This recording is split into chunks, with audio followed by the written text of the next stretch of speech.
Good evening, fellow students, advisors, and all others in attendance. I am Simon Moore, a junior at Coachella Valley High School and a 2017 Youth Ambassador.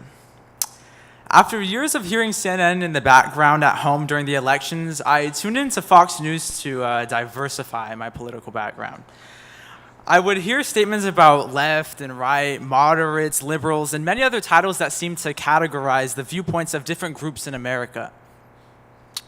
Tonight's event is unique because we have two speakers, each representing opposite sides of the political spectrum.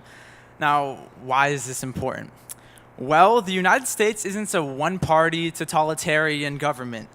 Like a family that has its quarrels, we ultimately come together in ways most other countries could never even dream of to fight for our country in the ever-present commonality of a family, even though we are at times a dysfunctional one. I find great inspiration in these two public figures.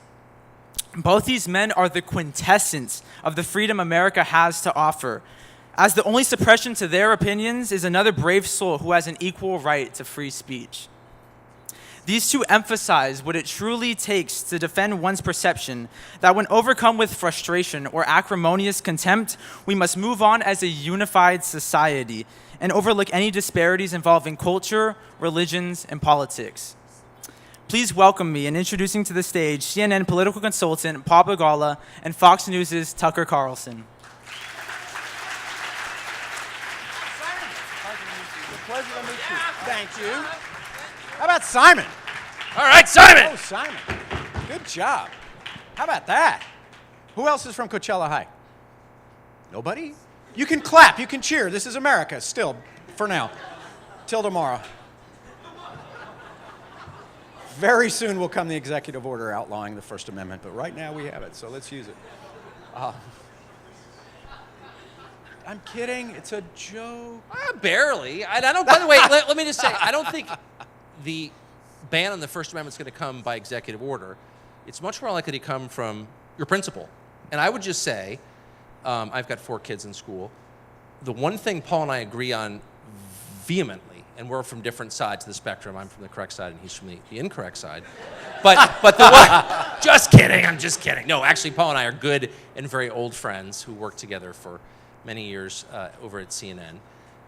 And we never agreed on anything, but it didn't prevent a deep friendship from growing up between us. But the one thing that we agree on, I think it's fair to say, strongly, is the right of every American to say what he or she thinks is true, period.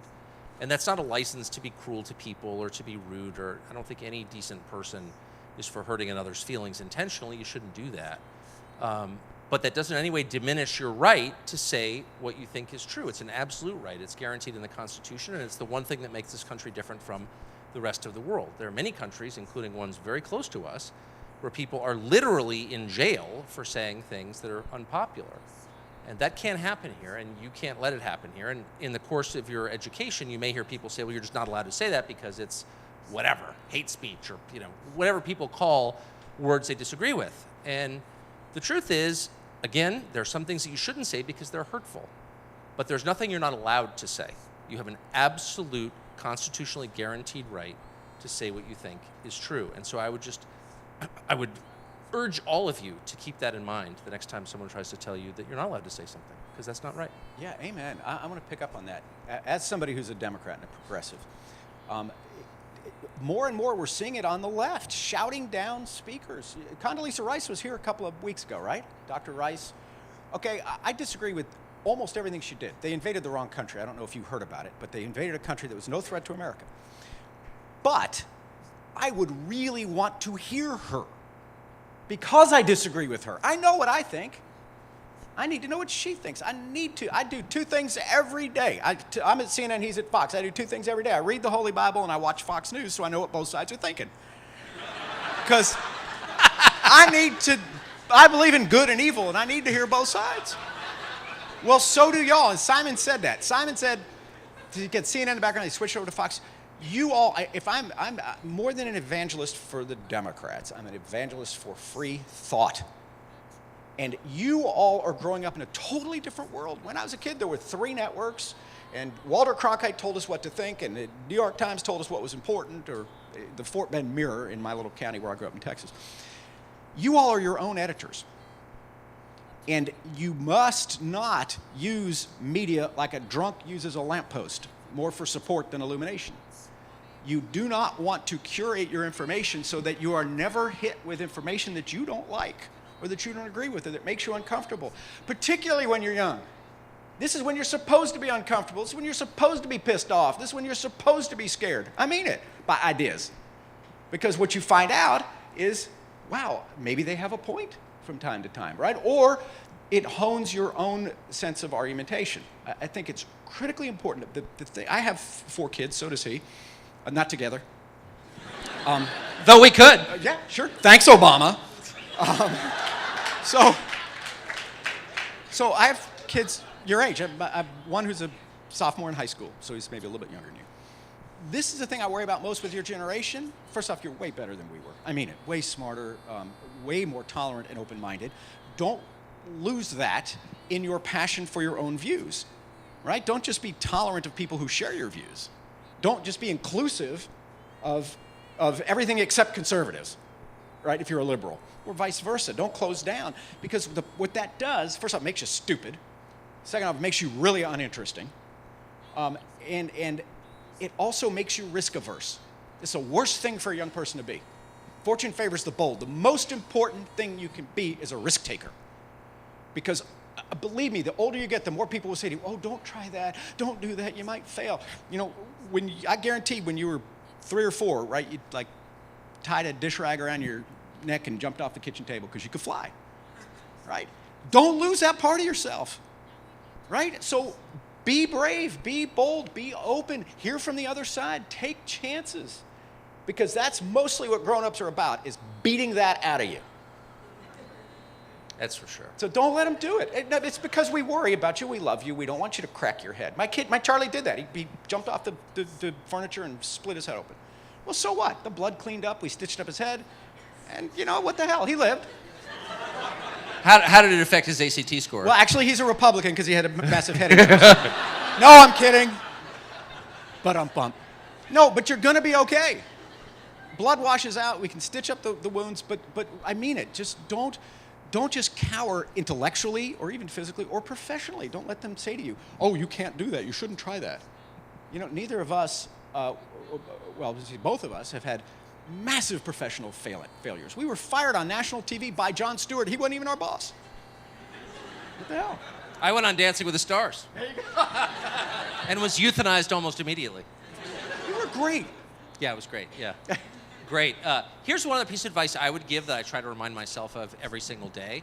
I'm on a show where there's a lot of debate, you know, where you're against someone with whom you disagree. And I, every single day, try to remind myself to bring some measure of humility to that debate. So the other day, I came across a book, totally true story. In fact, 2 days ago, I came across a book. It was written in 1969, the year I was born, called Cigarettes Aren't Bad for You.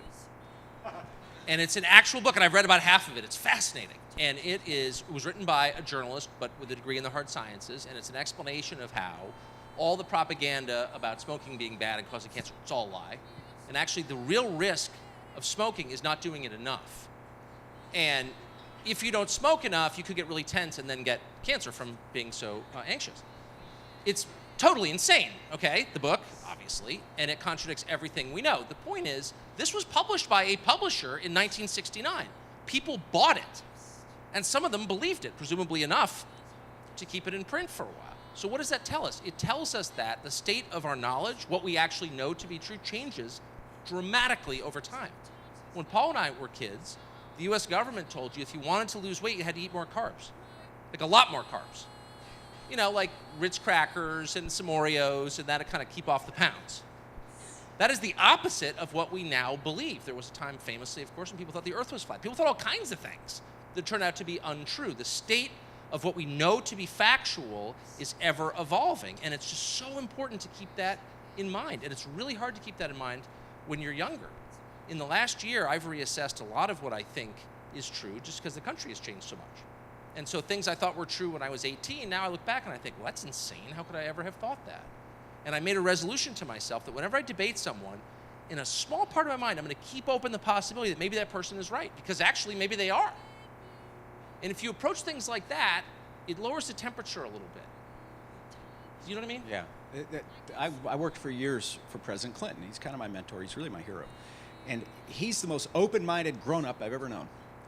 And I think about him a lot when I'm doing these things with Tucker or if I'm on CNN, because he's always listening, because that's how you learn. The question I get the most when I'm traveling around, besides, are you the weatherman?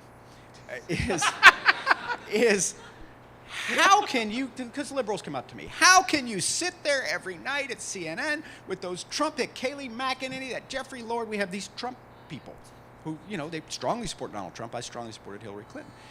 And I'm always surprised that that's the question that they ask, because I need to hear from them. I know what I think. By the way, it's no fun to have a vigorous agreement. Right? Well, you're so smart. Yes, I am. Oh, you're so good. Yes, I am. You're in a closed loop, and you become convinced of your own virtue. This is the problem. I really believe in my side. I really do, passionately. And yet at the same time, you need that tiny little voice that says, well, they might have a point here. And President Clinton did that for me, was always listening. He always believed he was the dumbest guy in the room. He's the smartest man I ever knew. That's why he's the smartest man I've ever known. Because there's always part of him that thinks, well, you've lived a whole life I don't know anything about. And so you have way greater knowledge than me, and I need to get that from you. And I think that kind of open-mindedness, again, we're in the process of beating that out of you, just like your desire to fly and your courage to take risks. Don't let them. And with that, we will take your hostile question.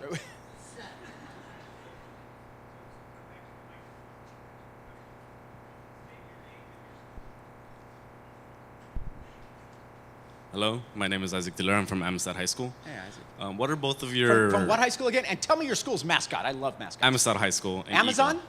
Amistad. Amistad. Amistad. Amistad, like the ship. Yeah. Okay, what's your mascot? An eagle. Oh, good. Okay, sure. What are both of your views on climate change?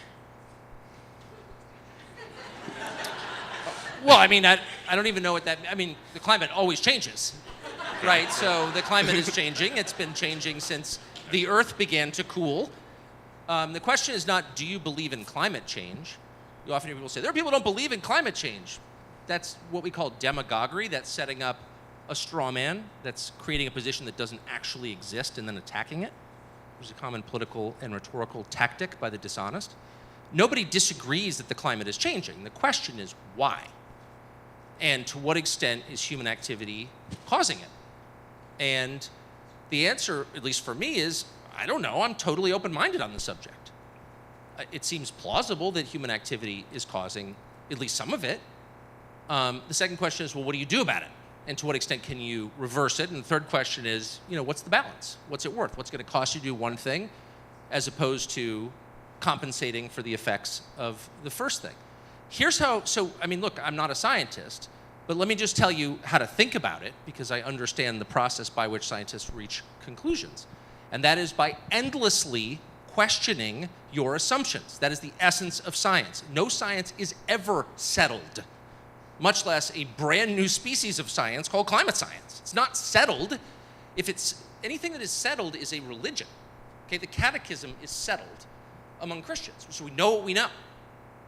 Every religion is like that. But science is an endless process of saying, here's what we think we know.